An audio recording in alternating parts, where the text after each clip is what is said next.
Saudara-saudari yang dikasihi Tuhan, ada banyak peristiwa hidup yang tak terduga yang memaksa kita untuk merenungkan secara baru dan lebih mendalam tentang makna iman.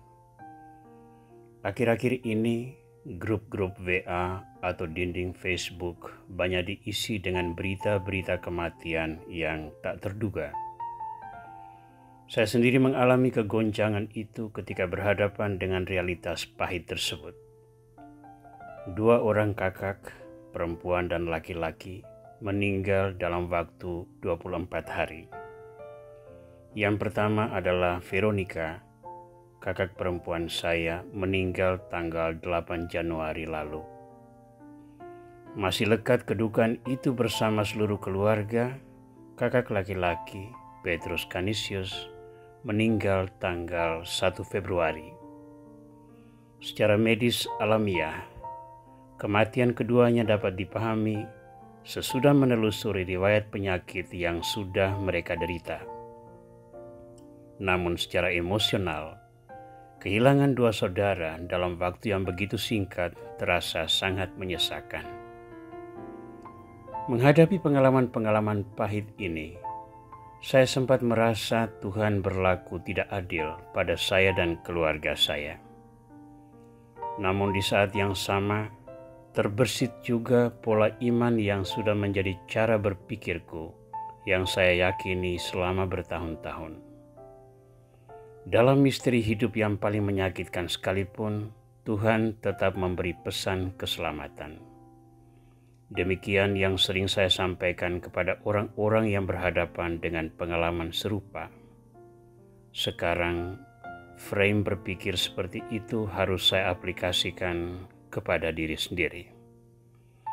Tuhan sedang berbicara dengan caranya sendiri. Sebagai muridnya, saya hanya bisa menjalani. Dengan dasar pemikiran ini, saya mengajak para adorator sekalian untuk merenung tentang penyelenggaraan Tuhan dan tanggapan kita sebagai manusia dalam refleksi di episode ke-136 ini.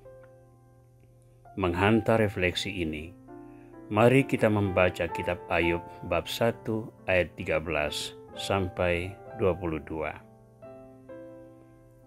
Pada suatu hari, ketika anak-anaknya yang lelaki dan yang perempuan makan dan minum anggur di rumah saudara mereka yang sulung, datanglah seorang pesuruh kepada Ayub dan berkata, sedang lembu sapi membajak dan keledai-keledai betina makan rumput di sebelahnya. Datanglah orang-orang Sheba menyerang dan merampas serta memukul penjaganya dengan mata pedang. Hanya aku sendiri yang luput sehingga dapat memberitahukan hal ini kepada Tuhan.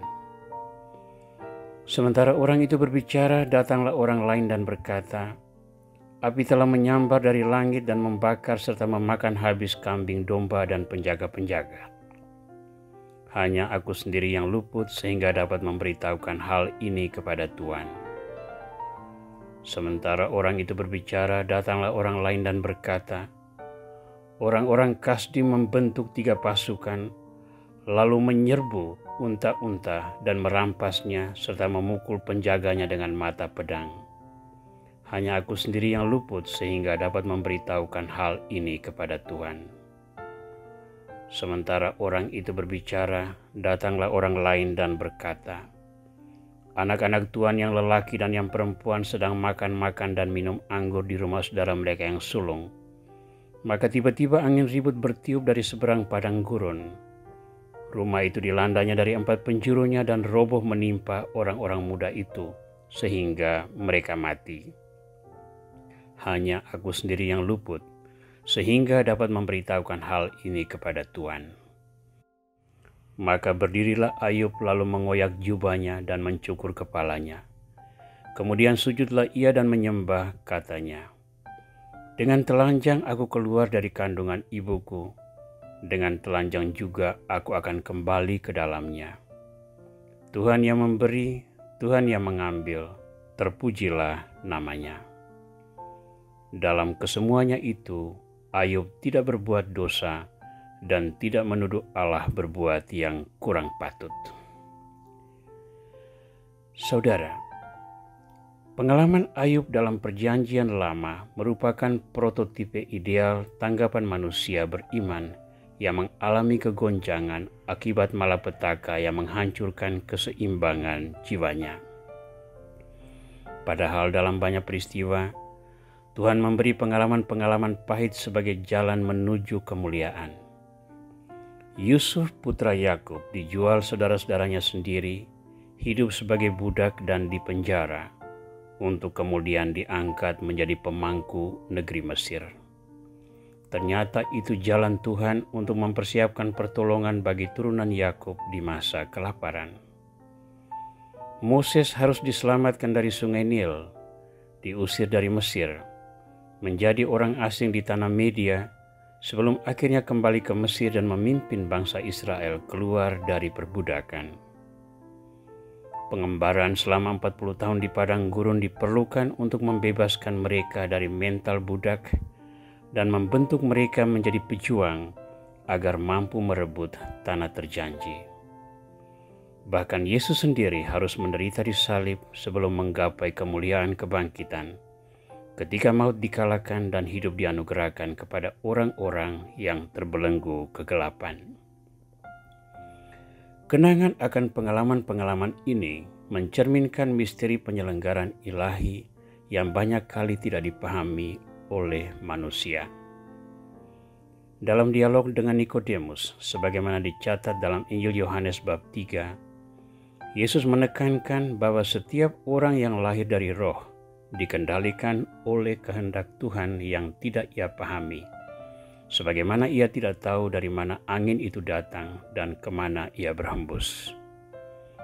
Sehingga salib yang menyakitkan sekalipun tetap diperlukan agar manusia melihat dan menyadari kebesaran cinta Tuhan. Pada ayat 14 dan 15, kita menemukan penekanan Yesus itu. Seperti Musa meninggikan ular di padang gurun, demikian juga Anak Manusia harus ditinggikan, supaya setiap orang yang percaya kepadanya beroleh hidup yang kekal. Sentimen kontroversial tersebut digemakan kembali oleh Yesus ketika ia memberitakan cara kematiannya dalam bab 12 ayat 32. Apabila aku ditinggikan dari bumi, aku akan menarik semua orang datang kepadaku. Saudara, pengalaman Ayub adalah contoh banyak kejadian yang menimpa umat manusia. Menjadi orang baik dan benar tidak membebaskan orang dari salib kehidupan. Bahkan salib itu merupakan perimbangan logis bagi manusia yang menerima banyak berkat, agar pada satu sisi ia mengalami sukacita dalam kelimpahan, namun pada sisi lain ia mengalami salib sebagai wujud pemurnian dan silih dosa. Berkat melimpah bisa membuat orang takabur dan lupa bahwa Tuhan berkorban diri demi keselamatan manusia. Salib mengingatkan manusia bahwa pembebasan diri dari dosa menuntut korban diri. Hanya dengan melewati jalan yang sempit, seseorang dapat masuk ke dalam kebahagiaan surgawi. Apa pesan konkret bagi kita ketika menghadapi kenyataan serupa? Pertama, seperti Ayub, kita juga bisa mengeluh kepada Tuhan, membela diri di hadapannya, tetapi harus disertai kesadaran bahwa sesungguhnya kita sudah menerima banyak berkat sebelum peristiwa salib yang menyakitkan. Mengeluh kepada Tuhan itu sebuah doa kalau diucapkan dengan jujur dan terbuka, bahwa Tuhan mempunyai satu rencana yang tak bisa kita pahami. Pengalaman salib tak boleh membuat kita meninggalkan Tuhan. Kedua, harga keselamatan manusia itu salib Yesus Kristus. Anak manusia ditinggikan, yakni digantung pada salib. Dengan itu manusia menyaksikan korban diri Tuhan dan digerakkan untuk datang kepadanya, yang berarti menerima dan mengakui keselamatan yang dibawanya melalui salib dan kebangkitan.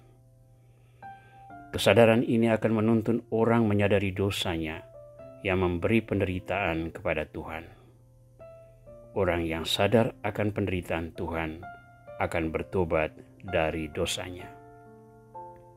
Ketiga, salib itu pemurnian yang membawa kita ke inti kasih ilahi. Emas harus melewati api untuk dibentuk menjadi perhiasan berharga. Manusia harus melewati salib untuk menjadi pribadi sejati. Maka setiap penderitaan adalah peristiwa kita dimurnikan oleh Tuhan. Pedih, tetapi terimalah dengan besar hati. Karena melewati lorong gelap kehidupan tersebut, kita bisa melihat terang yang bersinar menuntun kita ke kemuliaan surgawi. Tuhan Yesus Kristus, tabahkanlah hati kami senantiasa di jalan salib kehidupan. Bersabarlah mendengar keluh kesah kami, tapi jangan biarkan kami dimangsa rasa putus asa dan keinginan meninggalkan Engkau. Bawalah kami kembali ke jalan yang benar, agar kami dengan pasti melangkah menuju kemuliaan surgawi yang Kau siapkan bagi orang-orang yang setia pada salib-Mu. Amin.